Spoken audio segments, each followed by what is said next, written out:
the celebrate and the purpose of Christmas. The celebrate and the purpose of Christmas. Perayaan dan tujuan Natal. Mari kita lihat Matius pasal yang pertama ayat yang ke-18 sampai dengan 23. Matius pasal yang pertama ayat 18 sampai dengan ayatnya yang ke-23.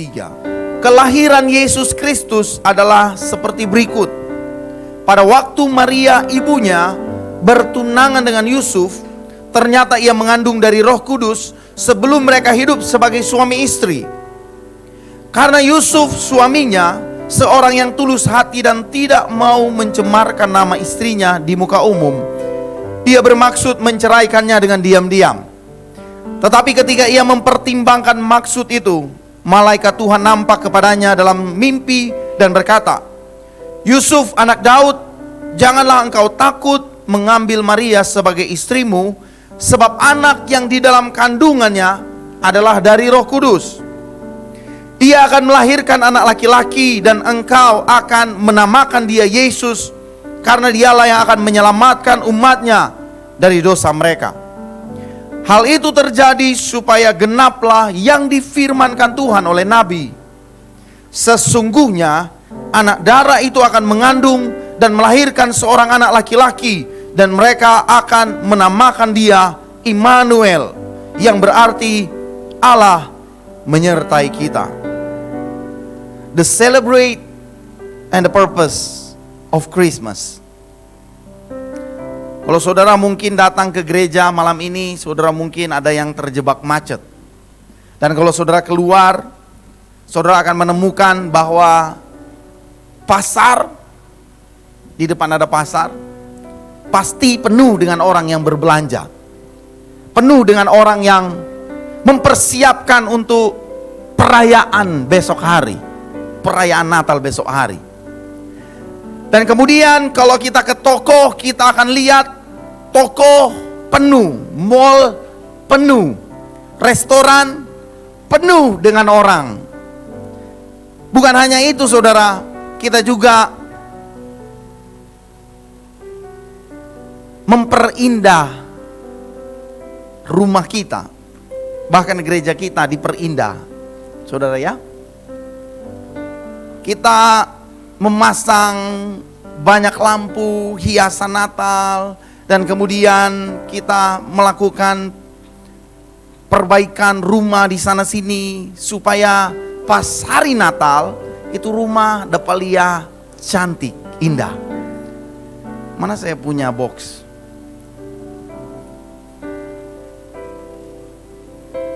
Mereka lupa saudara. Kita merayakan Natal. Tapi kalau ditanya, kenapa kamu merayakan Natal? Kenapa kita harus merayakan Natal? Apakah karena Yesus lahir?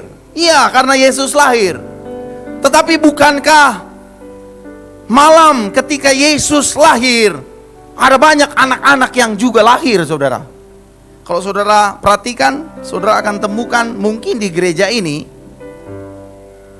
Di gereja ini, hari ulang tahun saudara ada beberapa yang merayakannya.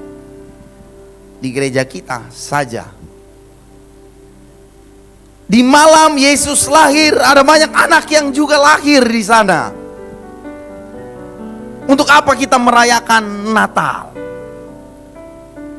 Banyak orang kehilangan tujuan inti perayaan Natal.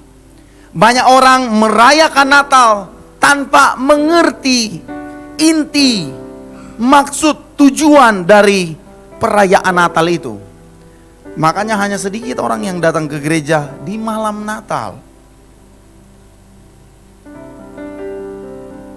Banyak orang Kristen seperti kotak ini. Ada kotak hadiah di bawah pohon Natal saudara. Ini kotak hadiah di bawah pohon Natal. Itu beauty but empty. Indah tetapi kosong. Sama kayak kotak hadiah ini. Ini besar-besar begini, dibuat susah-susah, diperindah, tapi kosong. Kadang juga kita orang Kristen seperti itu. Kita merayakan Natal, tetapi beauty di luar, empty di dalam. Kelihatannya indah, tetapi sebenarnya kita tidak mengerti apa yang sedang kita rayakan, apa yang sedang kita lakukan. Untuk apa kita spend money dari Januari sampai Desember, kita kehilangan makna Natal atau tujuan Natal sebenarnya. Dan saya berdoa supaya firman Tuhan malam ini akan memberikan kita pengertian yang benar tentang bagaimana cara kita merayakan Natal dan tujuan Natal sebenarnya. Kita mengerti tujuan Natal yang sebenarnya. Natal bukan sekedar memasang lilin atau pasang pohon, tetapi Natal jauh lebih penting dari sekedar apa yang saudara berikan atau apa yang akan kita terima. Jauh lebih penting. Apa istimewanya Natal? Setidaknya ada dua alasan penting kenapa kita harus merayakan Natal. Ada dua alasan penting kenapa kita harus merayakan Natal. Alasan yang pertama, saudara, Jesus is the reason for this season. Yesus adalah alasan dari season ini. Alasan yang pertama adalah pribadi Yesus sendiri. Katakan pribadi Yesus. Mari kita lihat di dalam ayat yang ke-20 dari Matius pasalnya yang pertama. Matius pasal yang pertama ayat 20. Ketika ia mempertimbangkan maksud itu, malaikat Tuhan nampak kepadanya dalam mimpi dan berkata, "Yusuf anak Daud, janganlah engkau takut mengambil Maria sebagai istrimu, sebab anak yang di dalam kandungannya adalah dari Roh Kudus." Lukas pasal yang pertama ayat 35 berkata, jawab malaikat itu kepadanya, "Roh Kudus akan turun atasmu dan kuasa Allah yang maha tinggi akan menaungi engkau. Sebab itu anak yang akan kau lahirkan itu akan disebut kudus, anak Allah." Yesus, pribadi Yesus. Pribadi Yesus tidak bisa disandingkan dengan pribadi yang lain. Pribadi siapapun di dunia ini tidak bisa menyamai pribadi Yesus Kristus. Ada banyak Allah di dunia ini, ada banyak agama yang kemudian menawarkan keselamatan, tetapi tidak ada yang bisa menandingi, dibandingkan, disandingkan dengan pribadi Yesus. Karena pribadi Yesus adalah pribadi yang unik, yang khusus. Pribadi Yesus, konsep kelahiran Allah, konsep kelahiran Yesus di dunia ini adalah konsep kelahiran yang ajaib. Katakan ajaib. Jauh sebelum Yesus lahir, Yesus telah dinubuatkan. Sekalipun Nabi Yesaya, Nabi Mika tidak melihat Yesus, tidak mengenal orang tua Yesus, tidak tahu seperti apa wajah Yesus. Sekarang kita tahu ya wajah Yesus ya. Walaupun berbeda, tetap kita tahu ini gambar Tuhan Yesus. Ya, di rumah saudara ada ya. Bahkan ketika Yesus senyum pun, saudara akan tahu bahwa itu Yesus. Bahkan nabi yang tidak mengenal Yesus, tidak tahu wujud sebenarnya dari Yesus seperti apa, juga menubuatkan tentang Yesus. Dan bukan hanya itu saja saudara, kelahirannya yang ajaib adalah karena Yesus merupakan benih ilahi. Yesus tidak lahir dari hubungan wanita dan pria, hubungan intim antara Maria dan Yusuf. Tidak saudara, Yesus lahir karena Maria dinaungi oleh Roh Kudus. Benih ilahi ada di dalam diri Yesus. Yesus dikandung secara ajaib. Makanya kelahirannya merupakan kelahiran yang ajaib. Berbeda dengan kita semua. Dan tidak akan ada satupun di dunia ini yang kelahirannya seperti Yesus, menandingi kelahiran Yesus. Sekalipun dia hanya lahir di kandang domba, dan kita lahir di rumah sakit yang termewah di dunia sekalipun, kelahiran kita tidak akan bisa menandingi kelahiran Yesus. Karena Yesus dikandung secara ilahi. Benih ilahi ada di dalam diri Yesus. Makanya kalau Yesus punya benih ilahi, kelahiran Yesus begitu ajaib, kita layak untuk merayakan kelahiran Yesus. Yang percaya katakan amin. So saudara, yang bagian selanjutnya pribadi Yesus, dari keistimewaan pribadi Yesus yang kita rayakan adalah karena Dia adalah Allah. Yesus adalah Allah sendiri. Yohanes pasal yang pertama ayat yang pertama berkata begini. Yohanes 1 ayat 1. Pada mulanya adalah firman, firman itu bersama-sama dengan Allah, dan firman itu adalah Allah. Pasal yang keempat, Yohanes pasal yang pertama ayat 14. Yohanes 1 ayat 14. Firman itu telah menjadi manusia dan diam di antara kita, dan kita telah melihat kemuliaannya, yaitu kemuliaan yang diberikan kepadanya sebagai anak tunggal Bapa, penuh kasih karunia dan kebenaran. Yesus adalah Allah. Pribadi Yesus adalah Allah sendiri, dan kealahan Yesus tidak bisa diganggu gugat. Kealahan Yesus bisa dibuktikan dengan bukti-bukti yang hakiki, tidak bisa dibantah. Yesus adalah Allah. Saudara, Yesus bisa saja, Allah bisa saja datang ke dunia, tidak datang ke dunia ini dan kemudian hanya menyuruh malaikatnya untuk datang. Malaikat Gabriel, gap-gap, turun dulu.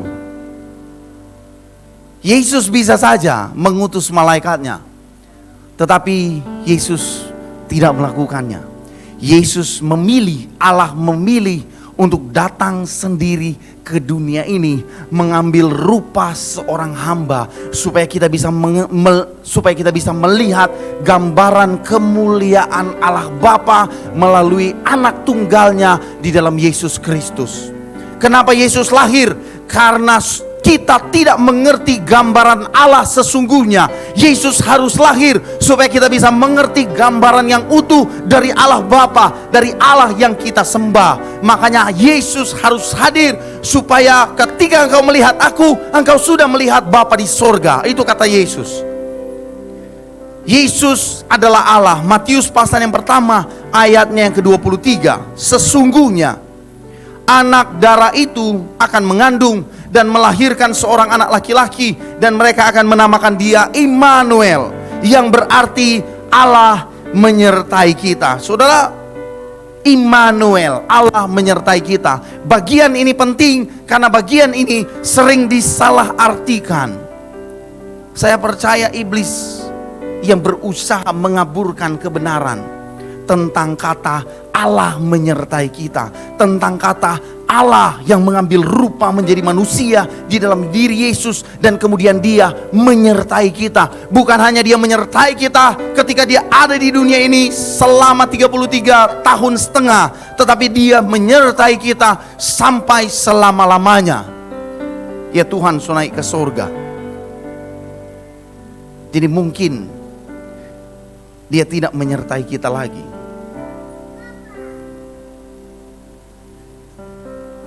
Saya cari-cari Rofi, sudah tidak ada, jadi saya minta tolong Brother Vano. Banyak orang tidak mengerti dengan baik berkaitan Immanuel. Allah menyertai kita dipahami oleh sebagian orang seperti bergandengan tangan, saudara. Menyertai seperti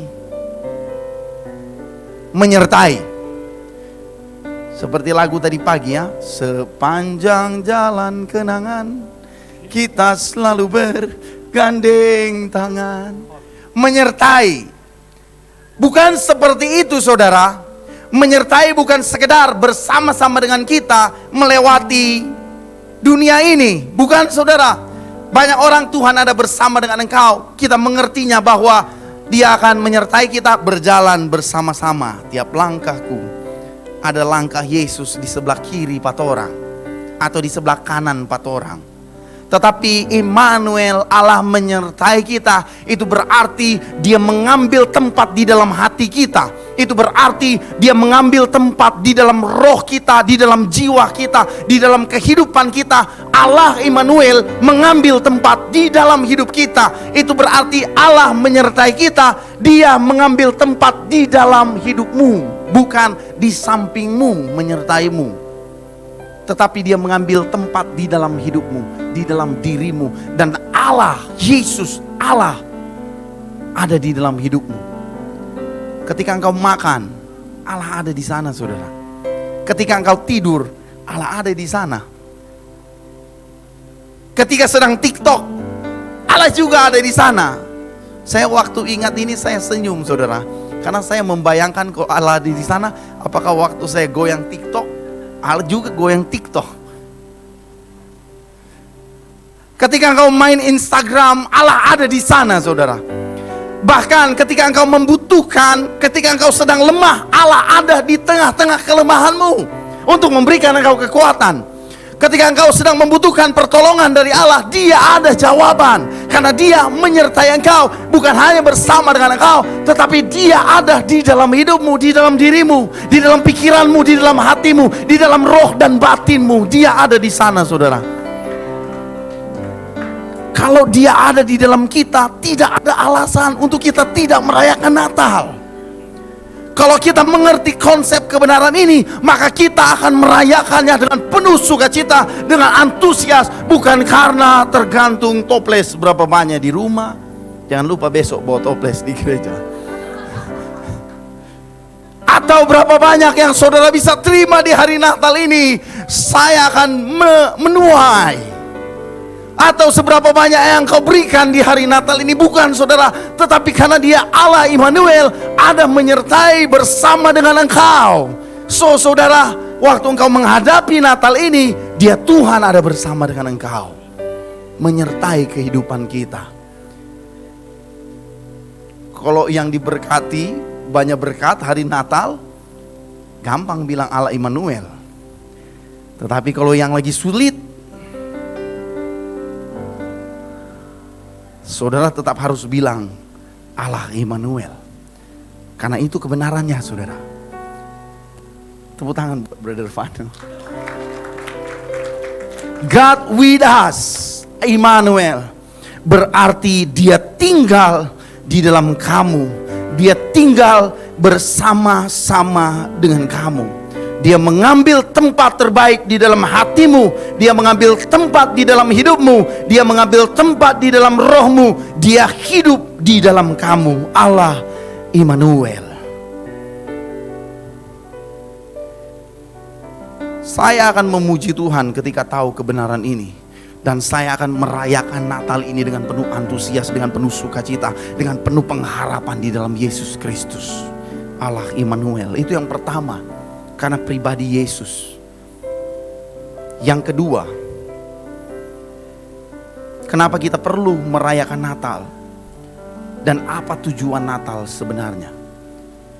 Karena Yesus datang ke dunia ini, Yesus punya tujuan untuk Dia datang ke dunia ini. Tujuan Natal, banyak orang berkata, hari Natal engkau akan punya damai sejahtera. Itu benar, saudara. Engkau akan diberikan kelimpahan, itu benar, saudara. Tetapi esensi tujuan inti Natal sebenarnya bukan sekedar supaya Anda hidup di dalam damai sejahtera, bukan sekedar supaya Anda diberkati Tuhan, atau supaya usahamu diberkati Tuhan berhasil. Bukan sekedar itu, saudara. Tetapi tujuan Natal atau tujuan Yesus sesungguhnya di dalam Matius pasal yang pertama ayat 21 berkata, Ia akan melahirkan anak laki-laki dan engkau akan menamakan dia Yesus, karena Dialah yang akan menyelamatkan umatnya dari dosa mereka. Tujuan Natal, tujuan Yesus adalah supaya umatnya diselamatkan dari dosa mereka. Tujuan Natal. So, saudara, ketika kita percaya kepada Kristus, keuntungan bukan lagi hal yang utama. Ketika kita menerima keselamatan, tujuan Natal yang utama telah kita dapatkan. Makanya firman Tuhan berkata, carilah dahulu kebenaran Allah dan kebenarannya. Carilah dahulu kerajaan Allah dan kebenarannya, maka semuanya itu akan ditambahkan kepadamu. Tetapi yang utama adalah kerajaan Allah, keselamatan kehidupanmu, keselamatan hidupmu.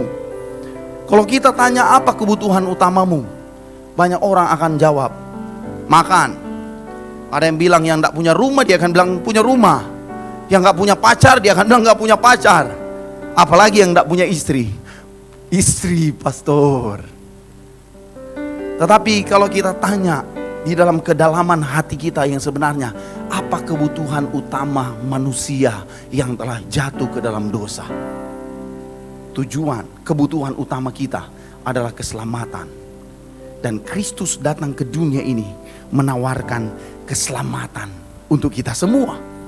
Kita diselamatkan karena kasih karunia, kamu diselamatkan oleh iman. Itu bukan hasil usahamu, tetapi pemberian Allah. Itu bukan hasil pekerjaanmu. Jangan ada orang yang memegahkan diri.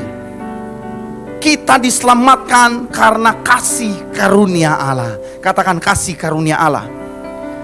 Ketika kita percaya kepada Kristus, maka Kristus menyelamatkan kita, menebus kita dari hukuman dosa. Tapi Yesus datang bukan sekedar, banyak orang bilang selamat, sudah.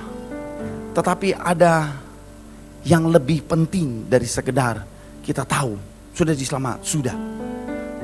Yesus datang, keselamatan yang ditawarkan oleh Yesus itu jauh lebih besar, jauh lebih bernilai, jauh lebih penting dari sekedar saudara tahu, kita diselamatkan. Tetapi keselamatan yang Yesus tawarkan, yang Yesus berikan adalah keselamatan sempurna, saudara. Keselamatan yang sempurna itu berarti ketika engkau berdosa dan menerima Yesus sebagai Tuhan dan Juru Selamat, engkau menjadikan Yesus sebagai Tuhan dan Juru Selamat pribadimu, engkau berpindah dari kehidupanmu yang lama, berpindah kepada kehidupanmu yang baru. Dan bukan hanya sekedar kebenaran ini, tetapi ada kebenaran yang lebih penting lagi. Karena banyak orang Kristen ketika dia percaya kepada Kristus, dia percaya dia masuk surga. Makanya banyak pertanyaan berkata begini, saya tanya sama banyak orang, kamu, karena kita sering penginjilan, kita pertanyaan penginjilan adalah, kamu kalau mati sekarang mau kemana? Kalau mati hari ini, kamu mau kemana? Tiba-tiba ya, maaf ya, ini bukan doa, ini cuma ilustrasi saja. Tiba-tiba kalau ini bangunan runtuh dan kita tertimbun di dalamnya, kita semua mati, kita mau kemana? Apakah kita ke surga? Atau waduh pastor, kalau kita bukan cuma neraka, dengan neraka kita lewat. Saking dia pikir dia berdosa, so tidak layak untuk ditebus dengan darah Yesus, dia bilang, "Aduh, neraka lewat kita, pastor." Dengan neraka so nak mau terima apa kita? Ada yang bahasanya begitu. Keselamatan yang diberikan Yesus adalah utuh, sempurna. Ketika engkau menerima Yesus sebagai Tuhan dan Juru Selamat pribadimu, Yesus memutuskan antara kehidupanmu yang lama, kehidupanmu yang kotor akibat dosa, kehidupanmu yang terkutuk. Yesus memutuskan dan kemudian membawa engkau, memindahkan engkau kepada kehidupan yang baru di dalam Yesus Kristus. Yang lama sudah berlalu, sesungguhnya yang baru sudah datang. Yesus memutus garis yang menghubungkan antara kehidupanmu yang lama dengan kehidupanmu yang baru di dalam Yesus Kristus. Karena banyak orang berpikir kalau kita terima Tuhan Yesus, kita diselamatkan. Iya. Tapi ketika kita berdosa, kita lupa dan kita berbuat dosa, kita kemudian tidak selamat lagi. Setelah kita bertobat, kita minta ampun kepada Tuhan, kita diselamatkan lagi. Tetapi ketika kemudian kita punya masalah dengan kemarahan kita marah kembali, ya kita lagi kembali lagi di dalam dosa. Minta ampun lagi, kembali lagi. Apakah demikian keselamatan yang diberikan Yesus Kristus? Korban perjanjian lama, korban penebusan dosa tidak sempurna. Perjanjian lama.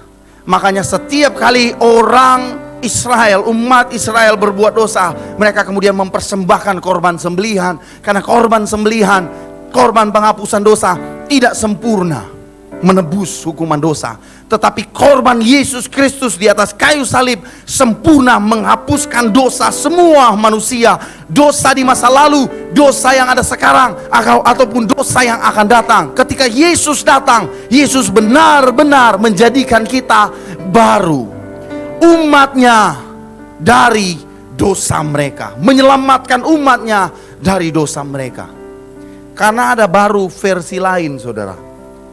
Waktu saya kenalan dengan orang-orang yang di dunia PLN, mungkin ada orang PLN tahu ini istilah ini.